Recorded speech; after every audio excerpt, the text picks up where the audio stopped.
জিল্লুর রহমান আওয়ামী লীগের রাজনীতির সাথে জড়িয়ে থাকা এক অবিচ্ছেদ্য নাম। জিল্লুর রহমান ছিলেন স্বচ্ছ চরিত্রের একজন রাজনীতিবিদ, ভাষা সৈনিক এবং মুক্তিযুদ্ধের সংগঠক।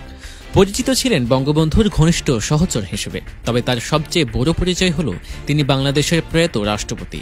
বিসিবি সভাপতি নাজমুল হাসান পাপন তার সুযোগ্য সন্তান। জিল্লুর রহমান 2007 সালে 1-11 সরকারের সময় দলের ক্রান্তি লগ্নে গুরুত্বপূর্ণ ভূমিকা পালন করেন। এ সময় তিনি আওয়ামী লীগকে ভাঙনের হাত থেকে রক্ষা করেন। প্রয়াত রাষ্ট্রপতি জিল্লুর রহমান সম্পর্কে আরও কিছু তথ্য জেনে নেওয়া যাক। জিল্লুর রহমান 1929 সালের 9 মার্চ কিশোরগঞ্জের ভৈরব শহরের ভৈরবপুরে জন্মগ্রহণ করেন। তার বাবা মেহের আলী মিয়া ছিলেন প্রখ্যাত আইনজীবী ও তৎকালীন ময়মনসিংহ লোকাল বোর্ডের চেয়ারম্যান এবং জেলা বোর্ডের সদস্য। শিক্ষাজীবনে জিল্লুর রহমান 1945 সালে ভৈরবের KB হাই স্কুল থেকে ম্যাট্রিক পাশ করেন। এরপর 1947 সালে ঢাকা ইন্টারমিডিয়েট কলেজ থেকে IA পাশ করে ভর্তি হন ঢাকা বিশ্ববিদ্যালয়ে। তিনি 1952 সালে ঢাকা বিশ্ববিদ্যালয় থেকে ইতিহাসে BA এবং 1954 সালে MA ডিগ্রি লাভ করেন।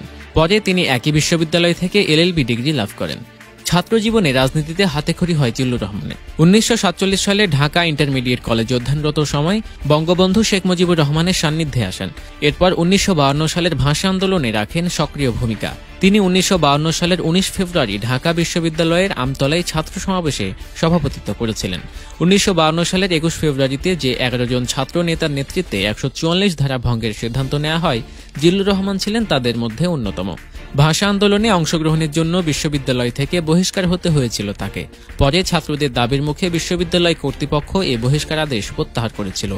ভাষা আন্দোলনের সফলতার পরে জিল্লুর রহমান জাতির পিতা বঙ্গবন্ধু শেখ মুজিবুর রহমানের পাশে থেকে রাজনীতি শুরু করেন।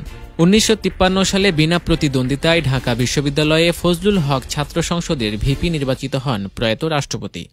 জিল্লুর রহমান 1954 সালের যুক্ত ফ্রন্টের নির্বাচনে বৃহত্তর ময়মনসিংহ জেলা নির্বাচন পরিচালনা কমিটির ভাইস চেয়ারম্যান ছিলেন। তিনি তৎকালীন পূর্ব পাকিস্তান আওয়ামী স্বেচ্ছাসেবক লীগের প্রধান হিসেবেও দায়িত্ব পালন করেছিলেন। তিনি 1956 সালে কিশোরগঞ্জ আওয়ামী লীগের সভাপতি নির্বাচিত হন।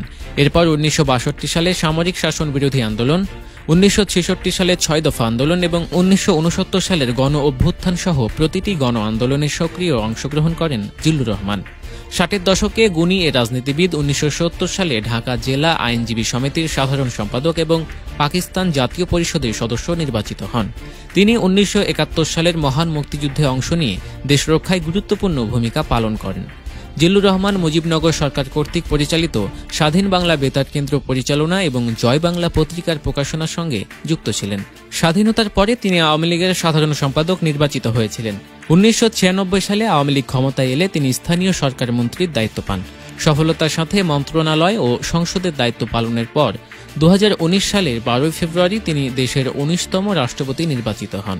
প্রায় 5 বছর রাষ্ট্রপতি হিসেবে দায়িত্ব পালন করার পরে অসুস্থ অবস্থায় 2013 সালের 20 মার্চ সিঙ্গাপুরের একটি হাসপাতালে না ফেরার দেশে পাড়ি জমান সবার প্রিয় এই রাজনীতিবিদ। ব্যক্তিগত জীবনে জিল্লুর রহমানের সহধর্মিণী ছিলেন মহিলা আওয়ামী লীগের তৎকালীন সভানেত্রী আইভি রহমান।